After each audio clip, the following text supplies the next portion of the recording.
Olá, amados, tudo bem? Vamos fazer uma reflexão na palavra de Deus no capítulo 16 do livro de Atos, ao versículo 1. Vamos tratar do tema sobre a sua casa. Quem serão salvos? E depende de quê? Vamos lá, vamos ver o que a palavra de Deus fala. Paulo leva consigo a Timóteo. Chegou também a Derbe e a Listra. Havia ali um discípulo chamado Timóteo, filho de uma judia crente, mas de pai grego. Dele davam bom testemunho os irmãos em Listra e Icônio. Quis Paulo que ele fosse em sua companhia e por isso circuncidou por causa dos judeus daqueles lugares, pois todos sabiam que seu pai era grego. Ao passar pelas cidades, entregavam aos irmãos para que as observassem as decisões tomadas pelos apóstolos e presbíteros de Jerusalém. Assim as igrejas eram fortalecidas na fé e dia a dia aumentavam em número. Paulo tem uma visão em Troade. E percorrendo a região frígio-gálata, tendo sido impedido pelo Espírito Santo de pregar a palavra na Ásia, defrontando Mísia, tentavam ir para Bitínia, mas o Espírito de Jesus não permitiu. E tendo contornado a Mísia, desceram a Troade. À noite, sobreveio a Paulo uma visão na qual um varão macedônio estava em pé e lhe rogava, dizendo: passa a Macedônia e ajuda-nos. Assim que teve a visão, imediatamente procuramos partir para aquele destino, concluindo que Deus nos havia chamado para lhes anunciar o Evangelho. Tendo, pois, navegado de Troade, seguimos em direitura a Samotrácia, no dia seguinte a Neápolis, e dali a Filipos, cidade da Macedônia, primeira do distrito e colônia. Nesta cidade permanecemos alguns dias. No sábado, saímos da cidade para junto do rio, onde nos pareceu haver um lugar de oração. E assentando-nos, falamos às mulheres que para ali tinham concorrido. Certa mulher, chamada Lídia, da cidade de Tiatira, vendedora de púrpura, temente a Deus, nos escutava. O Senhor lhe abriu o coração para atender às coisas que Paulo dizia. Depois de ser batizada, ela e toda a sua casa nos rogou, dizendo: se julgais que eu sou fiel ao Senhor, entrai em minha casa e aí ficai. E nos constrangeu a isso. Aconteceu que, indo nós para o lugar de oração, nos saiu ao encontro uma jovem possessa de espírito adivinhador, a qual, adivinhando, dava grande lucro aos seus senhores. Seguindo a Paulo e a nós, clamava dizendo: estes homens são servos do Deus Altíssimo, e vos anunciam o caminho da salvação. Isto se repetia por muitos dias. Então Paulo, já indignado, voltando-se, disse ao Espírito: em nome de Jesus Cristo, eu te mando, retira-te dela. E ele, na mesma hora, saiu. Vendo seus senhores que se lhes desfizera a esperança do lucro, agarrando em Paulo e Silas, os arrastaram para a praça, à presença das autoridades. E, levando-o aos pretores, disseram: estes homens, sendo judeus, perturbam a nossa cidade, propagando costumes que não podemos receber, nem praticar, porque somos romanos. Levantou-se a multidão, unida contra eles, e os pretores, rasgando-lhes as vestes, mandaram açoitá-los com varas. E depois de lhes darem muitos açoites, os lançaram no cárcere, ordenando ao carcereiro que os guardasse com toda a segurança. Este carcereiro, recebendo tal ordem, levou-os para o cárcere interior e lhes prendeu os pés no tronco.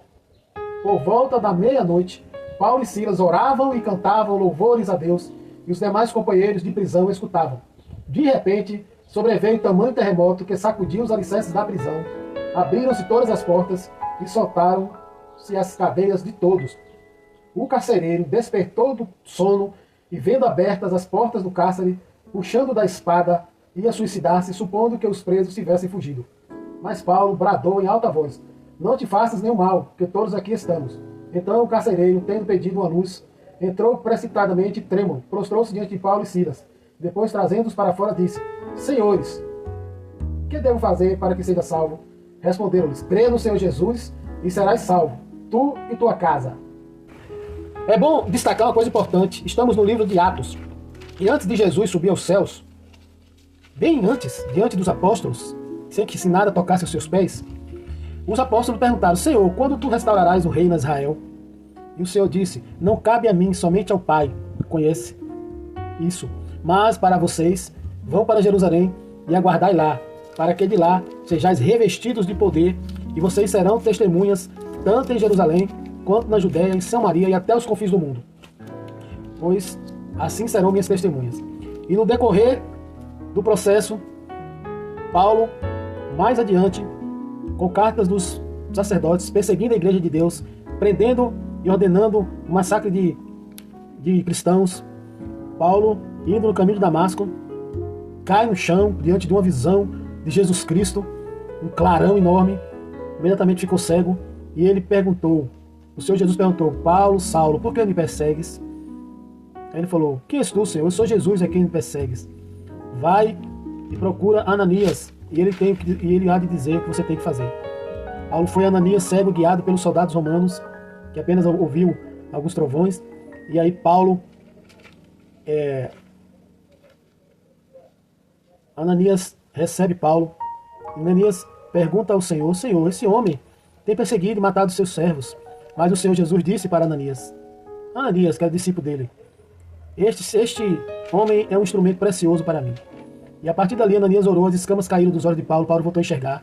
E Paulo levou um tempo, foi instruído, preparado, e Paulo foi ao campo missionário. E aqui está Paulo no campo missionário. E o que vale destacar aqui é que nesse caminho, Paulo foi preso, pois estava levando o evangelho pelo poder do Espírito de Deus, expulsou uma adivinhadora, uma mulher, como vocês viram na palavra, e depois Paulo foi preso por causa disso, porque ela dava lucro a seus patrões. Aí Silas e Paulo louvando na cadeia, caiu um terremoto, as portas se abriram, todos foram soltos, e o carcereiro desceu a suicidar por isso. Mas Paulo gritou: não faça isso, que todos estamos aqui. E aí Paulo, e o carcereiro perguntou: o quê? O que eu faço para ser salvo? Paulo disse: creia no Senhor Jesus. Ele tem uma promessa de salvar também a sua família. Assim, meus amados, esta lição que cabe a nós. Então, você fique firme com Jesus, levando a vida de oração, intercedendo por aqueles de suas famílias que ainda não se converteram ao Senhor. Pois o Senhor tem uma promessa de salvar a sua família. Já que se você for o único de sua família e teve o privilégio de conhecer a Jesus, você pode crer nisso. Porque, como Jesus disse aos apóstolos antes de subir aos céus, diante dos olhos deles: vão para Jerusalém, que vocês serão guardados lá até que sejam revestidos de poder, e serão minhas testemunhas em Judeia, em Jerusalém, na Judéia, Samaria, até os confins do mundo. E aí, meus amados, Paulo está aqui fazendo a obra de Deus. Paulo não estava nesse momento. Paulo se converteu depois. Paulo, nessa caminhada, pregou para este carcereiro. E assim você que é crente em Cristo Jesus, você está vendo que o reino do Senhor, ele é espiritual. Quando os apóstolos perguntaram a Jesus quando ele restauraria o reino de Israel, por que eles perguntaram? Porque eles ainda acreditavam que o governo seria militar. Este não é o foco, mas vale a pena destacar porque a questão é espiritual. Por isso que Jesus disse: vão para Jerusalém, até que sejais revestidos de poder, né? Depois vocês vão pregar na Judéia, Samaria, até os confins do mundo. E foi o que Paulo estava fazendo. Apesar de Paulo não estar nesse momento, Paulo se converteu depois. E com você não é diferente, comigo não foi diferente, meus irmãos todos se converteram. Então, meu amado, é maravilhoso quando alguém se converte. É algo espiritual. A Bíblia diz que quando nos convertemos, o Espírito Santo nos sela para aquele grande dia. E vai chegar. O Senhor vai dar a ordem ao anjo quando soar da última trombeta. E os mortos em Cristo ressuscitarão primeiro. Depois, os vivos serão arrebatados no piscar de olhos. Eu espero que seja na minha geração e eu seja arrebatado e não experimente a morte. Se não for, glória a Deus, serei ressuscitado. Então, fique atento, que o governo de Cristo é espiritual. Ele ainda vai voltar a botar os 2 pés no Monte das Oliveiras e vai governar este mundo 1000 anos. O que importa aqui é que você seja um instrumento valioso do Senhor na sua casa e por onde você passar. Não deixe de falar do Senhor a tempo e fora de tempo. Leve uma vida de oração, de vigilância e ações de graças ao Senhor com a leitura da sua palavra. Também ouça, procure estar perto do Senhor, porque vai lhe dizer, Ele vai levar você às pessoas que precisam ouvir o Evangelho. Assim como Paulo queria pregar em tal lugar, o Espírito do Senhor não permitiu. Ele só foi pregar em outros lugares com a permissão do Senhor. Então até isso é o Senhor que dá a direção. Então que a gente possa se submeter à voz do Espírito Santo e fazer a obra missionária. Seja em casa, no trabalho, na escola, onde for. Não perca a oportunidade. Deixe um legado, porque passou a vida, não tem mais como fazer, só em vida. Se você gostou deste conteúdo, não esqueça de dar o like, se inscreva no canal se você não é inscrito e compartilhe para que muitos sejam alcançados. E seja um participante do reino de Deus, contribua para o reino de Deus. Ore, pregue, a tempo e fora de tempo, seja pela internet, seja ao vivo, não deixe de falar do amor de Jesus. Um grande abraço e fique com Deus.